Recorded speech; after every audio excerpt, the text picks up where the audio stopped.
So, I wanted to review this Rokinon 16mm t2.2. It's the CINE version of the Rokinon Samyang Bauer 16mm f2 lens. Completely the same optics, just redesigned in different housing.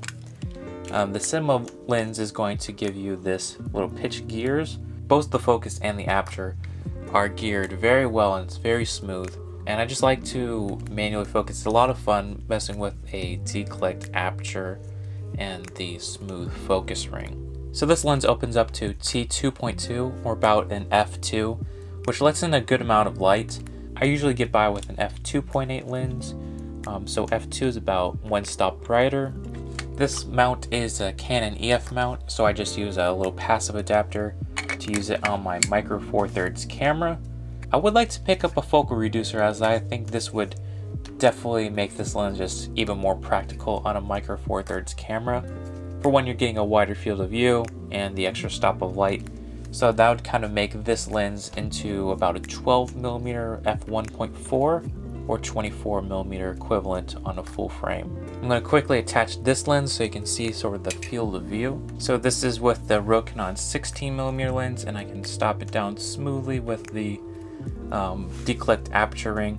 So this is about the field of view without a focal reducer, but when you get a focal reducer it's about the same as a 12mm. So now let's get on into the image quality of this lens. So wide open at t2.2 you can get a pretty sharp image. If you want to get a little bit more detail you can stop down to like 2.8, but I do not have a problem shooting wide open on this lens. I like the image quality coming from the lens in general, just the look from it. Kind of feels cinematic in some way. One thing that's interesting about this lens is it can focus fairly closely to your subject.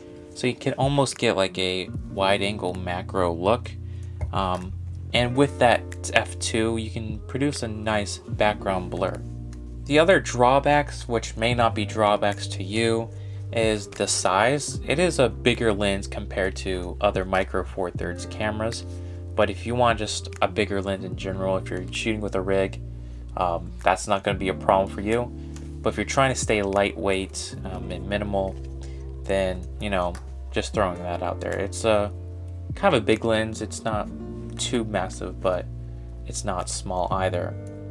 And the next thing is it's a completely manual lens. If you're wanting to use autofocus, well, it should be mentioned, this doesn't have it.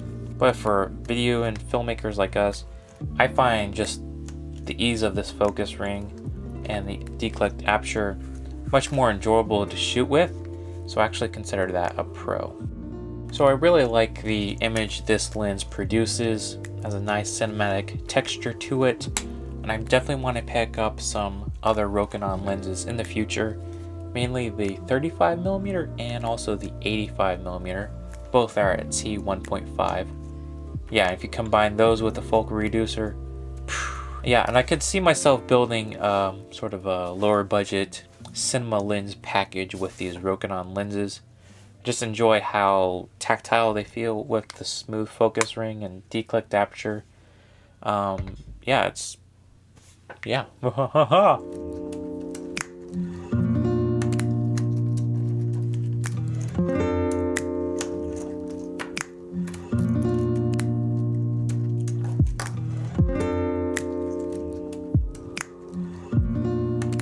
So, if you enjoyed this video, please consider subscribing. And also, if you have any questions about this lens, leave a comment below and I will check those out. Thanks for watching. See you later.